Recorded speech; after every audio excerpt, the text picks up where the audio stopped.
Are you ready? Are you ready to see some comics from LA? Try to hold your own with the San Diego locals? Yeah! Yeah, you know, you gotta give us a chance. We got on the 5 freeway to come here. You know. 6 hours. On a Sunday. Can you believe that? Yeah. So it's been a long, hot summer, right, you guys?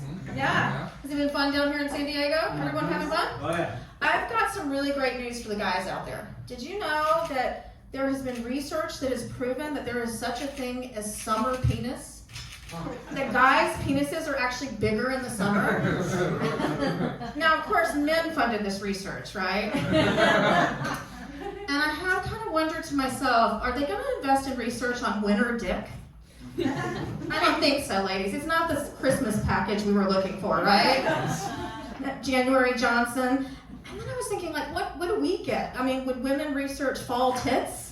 You know, because we're so tired of falling for your shitty pickup lines? Yeah. No, I don't think so. So, other than being from LA, actually Santa Monica, you guys, I'm a single mom. Oh, woo. Okay. Quick applause. I bet you guys look too happy to be parents, right? You know, it's hard being a parent, you guys. You have to pretend to enjoy all those things your kids enjoy, like kids' birthday parties, play dates, their father. But I do surprisingly well on dating apps, and I think it's because my profile says that I don't want kids. And then they find out it's because I have 4. Yeah. I know 4 sounds like a lot, and it is, but I love being a mom. And you know what they say about having kids? It's a lot like making pancakes. First one's kind of fucked up. A lot of first pancakes out there. It's okay, I'm also a first pancake. Yeah. Probably should have thrown it away, right? But I think having kids is a lot more like eating pancakes. You always regret having your 4th one. And in case you guys were wondering, my pancakes do not like that joke at all. In fact, my first pancake was so mad, you guys, that she disinvited me from her wedding. Oh. And I was so sad. I was like, honey, you don't understand. You don't get redos of special days like weddings in life. Unless you're me. Then you get a couple. That's right, you guys. I've been married twice. It turns out you can actually get worse at something.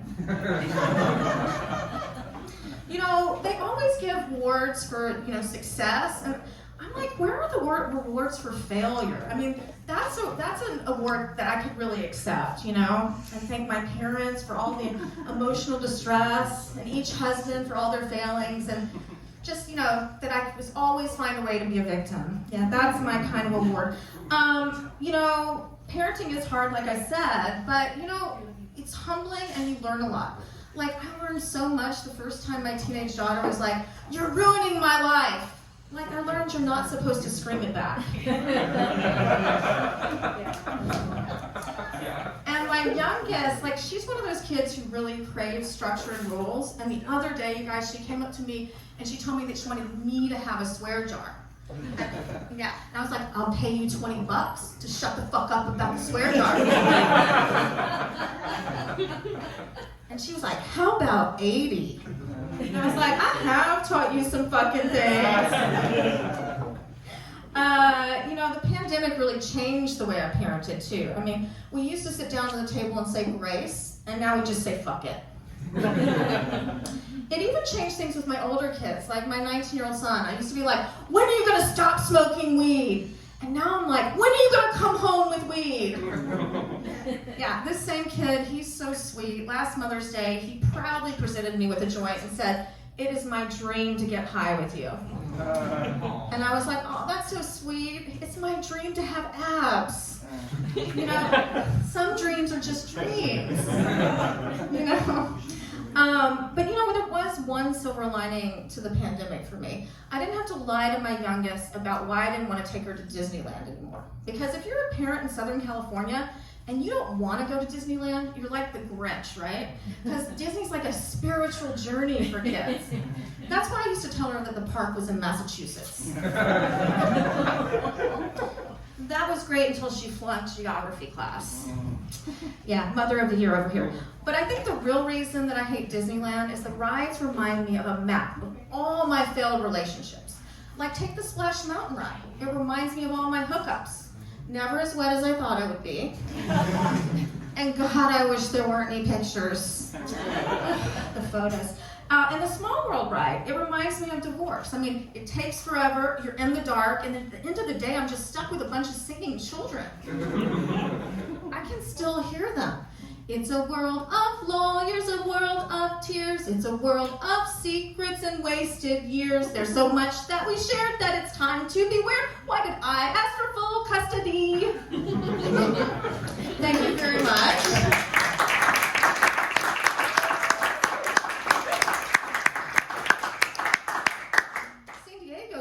Amazing. You love impromptu karaoke. Thank you. Did you guys know they don't serve alcohol at Disneyland?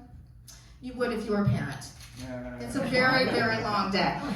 They try to sell California Adventure as a separate theme park, but it's not, you guys. It's just a bar for grown-ups. I mean, we would go there if there was just a tire swing and a keg. Yeah. Thank you. That part of my set was sponsored by Knott's Berry Farm. They have booze because they only have Snoopy and candle making. You gotta work with what you have. Like I said, I'm from Santa Monica, and living there has really rubbed off on me, right? I have to admit, I don't know about you guys, I'm a little bit new agey. Is anybody a little bit new agey? Because it rubbed off? Well, I am. But I'm also practical.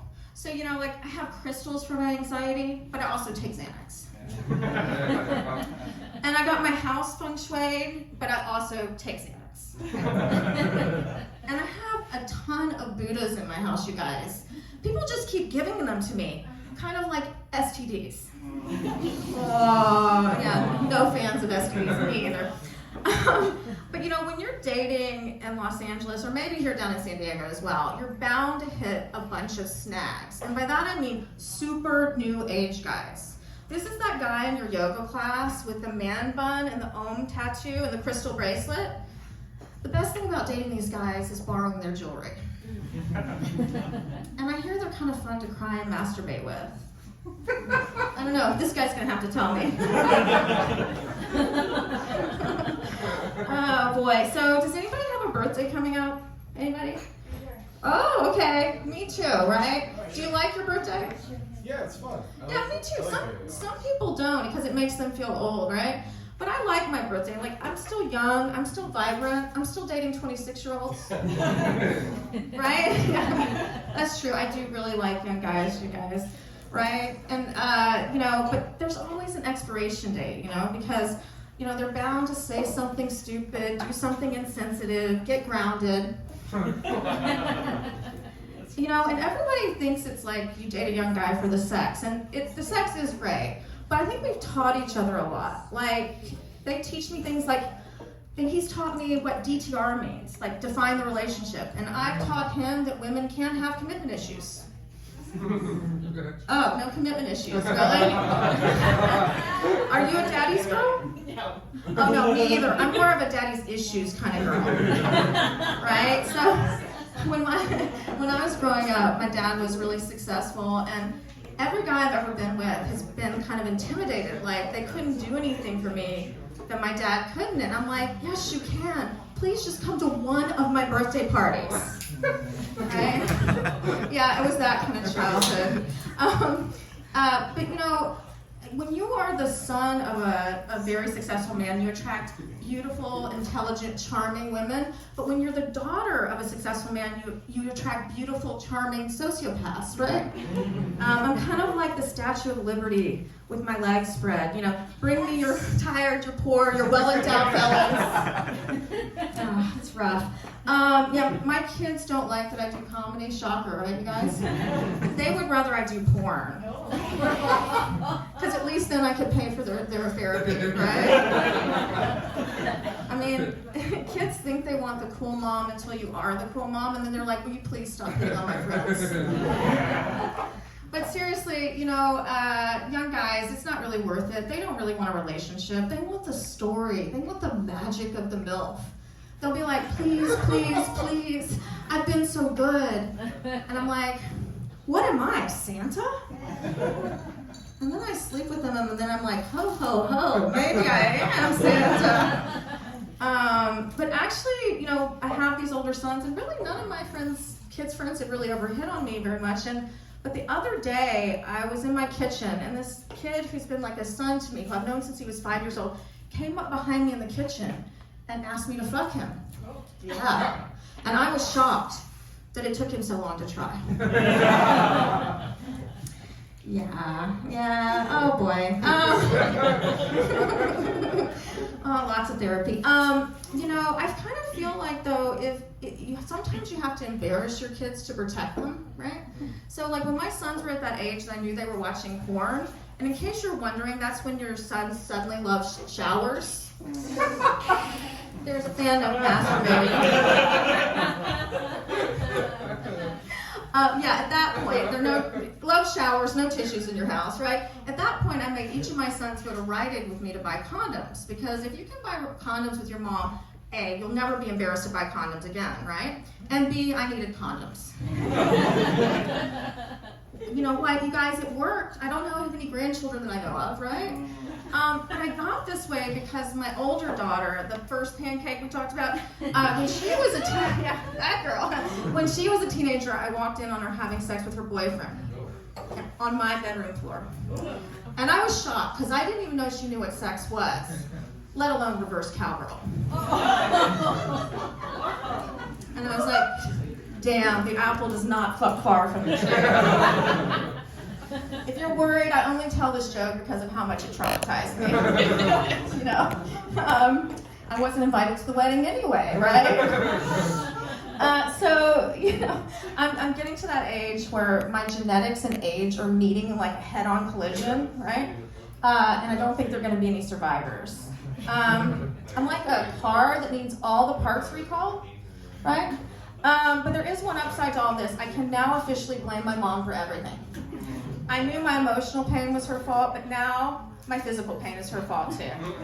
It's gonna make for an awkward Mother's Day card though. I just wanna write, thanks for the genetics, bitch. But truly, it's given me more empathy for her. When you see your parents age, it's kind of like looking at a crystal ball of your future. And you guys, mine is not looking good. I FaceTimed my mom the other day, and it was like watching an unaired episode of Hoarders. And she had the filters on.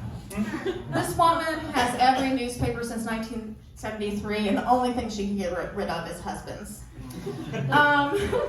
But as you get older, you get more empathy and perspective. And I remember I used to confront my mom about things she said, like she used to call me a waste of oxygen. Yeah, rough, right? And she would say she didn't remember, and I thought, oh my God, she's gaslighting me, right? And now when my kids confront me about things I've said, I'm like, what's your name again? But one good thing is I feel like they're starting to see me as a whole person, flawed and all, which was scary at first, but it's okay. It's kind of like when a guy you're dating sees you without makeup for the first time, and he's like, wow, that's way worse than I thought it would be.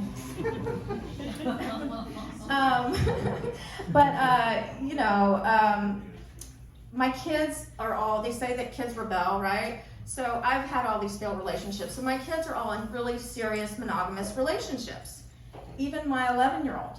And I'm like, it is with an American Girl doll, you guys. But I'm like, it is too soon.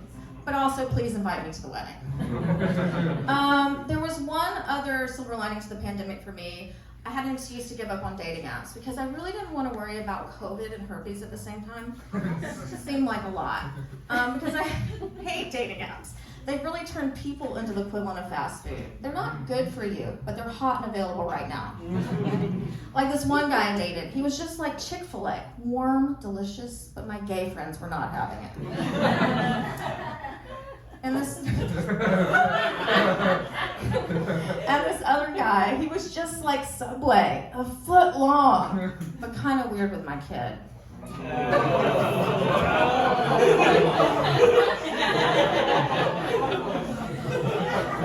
Not a fan of Jared, huh?